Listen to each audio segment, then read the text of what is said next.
Welcome to the Hope Podcast, 10 minutes of weekly encouragement for parents of kids who learn differently.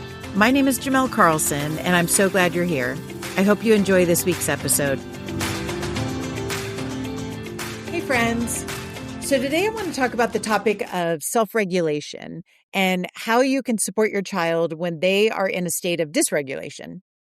So first, let's talk about what is dysregulation. What does that even mean?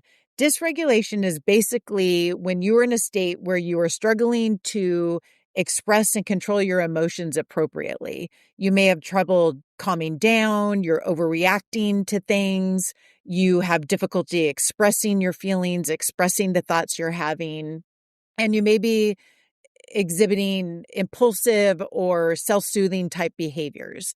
That would be a state of dysregulation. You know, it's in a child, it may look like they're throwing a temper tantrum. In adults too, it may look like they're throwing a temper tantrum.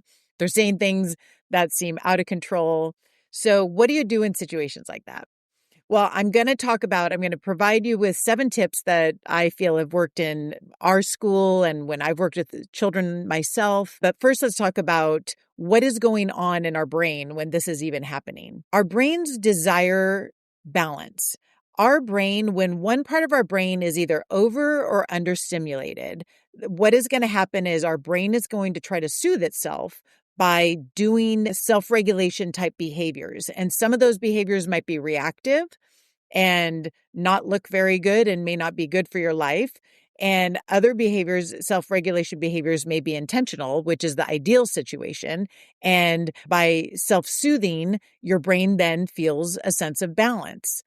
Well, when it comes to self-regulation, this is not a skill that we are just born with. I think that we often have this expectation that our children and other people were just born with this ability to react appropriately to overwhelming feelings, but that simply is not the case. The way that we learn to self-regulate is actually from our environment around us. Our prefrontal cortex is not fully developed until we are in our mid-20s. And the part of our brain that helps us self-regulate is our prefrontal cortex.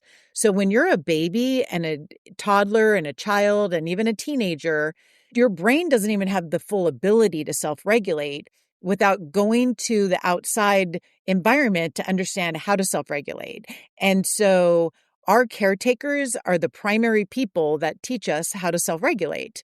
And our brain was born with the ability to learn that skill. But again, it doesn't have that skill. So we do have to teach our kids how to react appropriately when they're feeling strong emotions.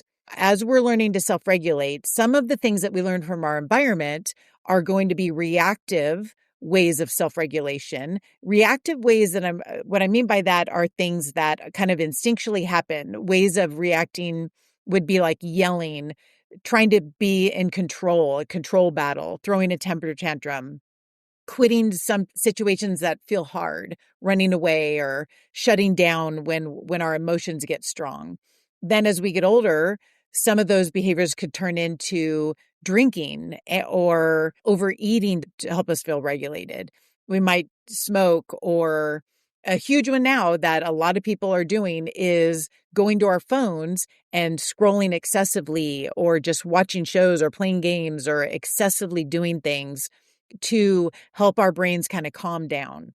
So those are kind of reactive ways of self-regulating that don't end up helping solve the problem and can impact other relationships around us.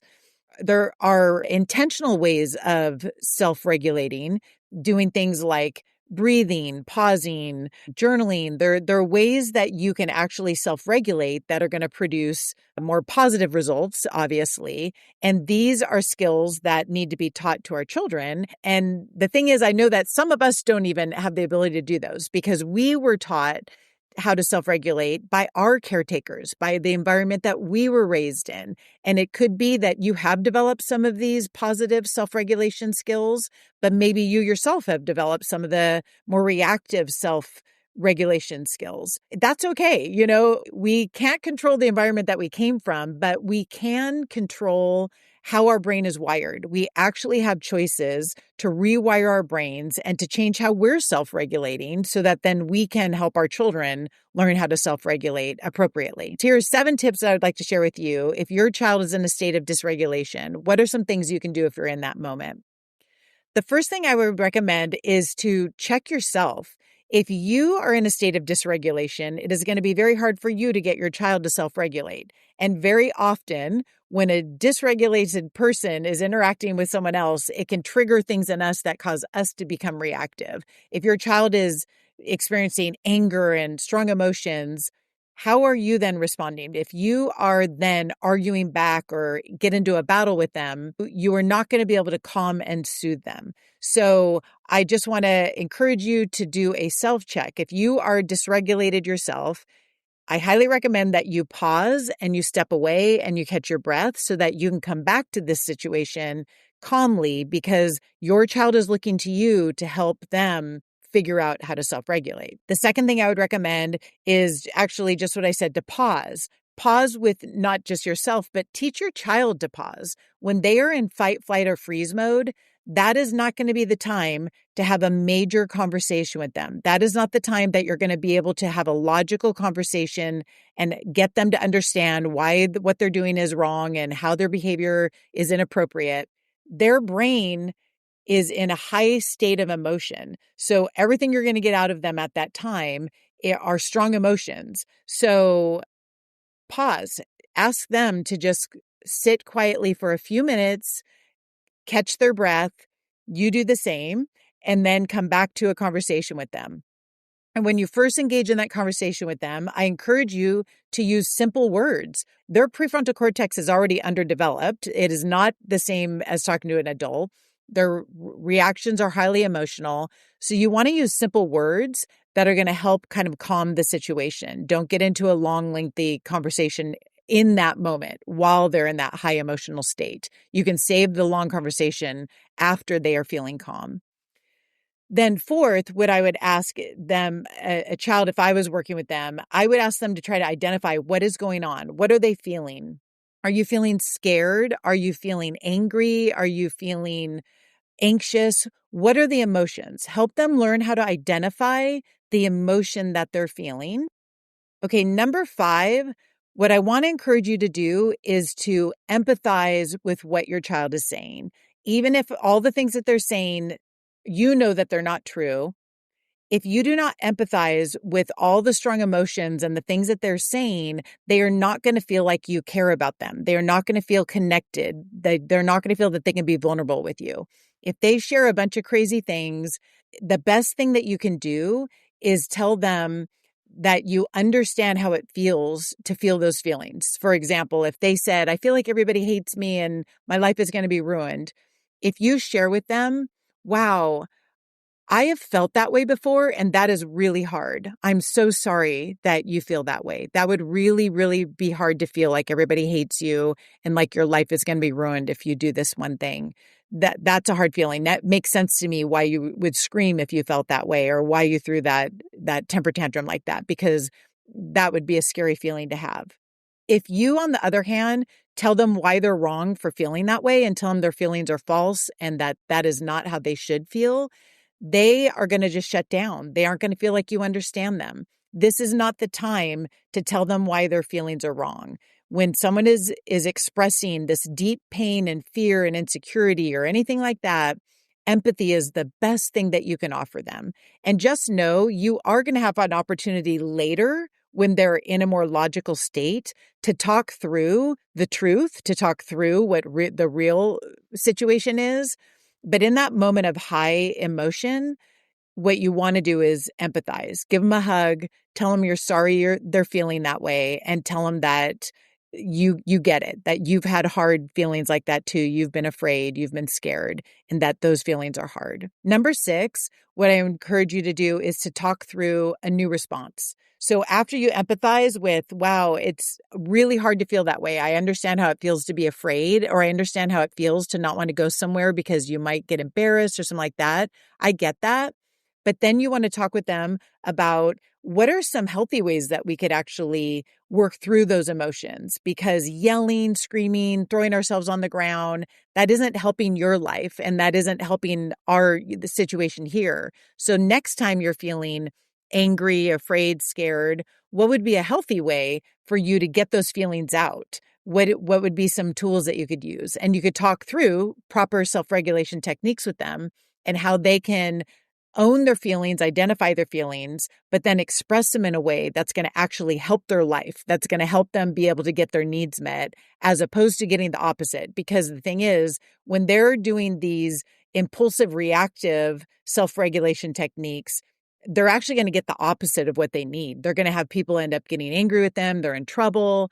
And so that's what I talk through with my students, that the thing you're doing to try to help yourself is actually getting you the opposite of what you really want. What you want is support and encouragement and help. And so let's talk through what are some healthy self-regulation techniques that'll help you get the response that you want. The seventh tip that I want to share with you is what is really the most important tip, and that is modeling proper self-regulation techniques is probably the most important thing you can do to teach your child to self-regulate. And it's probably the hardest one because, like I said earlier, all of us were born into environments where we were likely learning unhealthy ways of expressing ourselves when we are afraid, when we're scared, when we're upset. And when you become a parent, it ends up creating a situation where we have to face these things. We have to face the way that we're handling things in an inappropriate way. In order to help our child learn how to do it in a different way, we really have to be modeling it. Kids will listen to our words, yes, but way more important than our words are our actions. If you are telling a child you cannot lose your temper when you're mad and you need to be kind to others, but then we are actually showing those behaviors, the child is going to actually copy what we're doing. They're not going to copy the words that we're saying. They're not going to follow that. They're going to actually do what we do. So I know that's a rough one. Trust me, I'm guilty of handling situations wrong. But as parents, it's okay for us to apologize. It's okay for us to say, hey, I handled that situation wrong, and I would need a do-over on how I'm going to express myself to you now. You know, I don't like it when you throw yourself on the ground, and I'm sorry that I yelled at you when you did that. Please forgive me for raising my voice. And instead, I want to just talk through with you why it's hard when you throw yourself on the ground and what I need from you instead, you know? So that's my challenge for you, is actually to work on your own self-regulation techniques. You can do it. I know it's hard. This parenting stuff is exhausting and hard, but I know you love your child so, so much, and we're all in this together. You can do it. We all have the ability to change our brains. We all have the ability to help our kids rewire their brains as well. So you got this. I just want to say thank you for joining me this week, and I look forward to talking with you next week. Thank you again for listening to the Hope Podcast. If you'd like to connect with me or offer suggestions for topics you'd like covered in future episodes, you can visit me on Instagram at Jimelle Carlson. And if you'd like to learn more about Foundations Cognitive Schools, you can visit our website at foundationscognitive.com.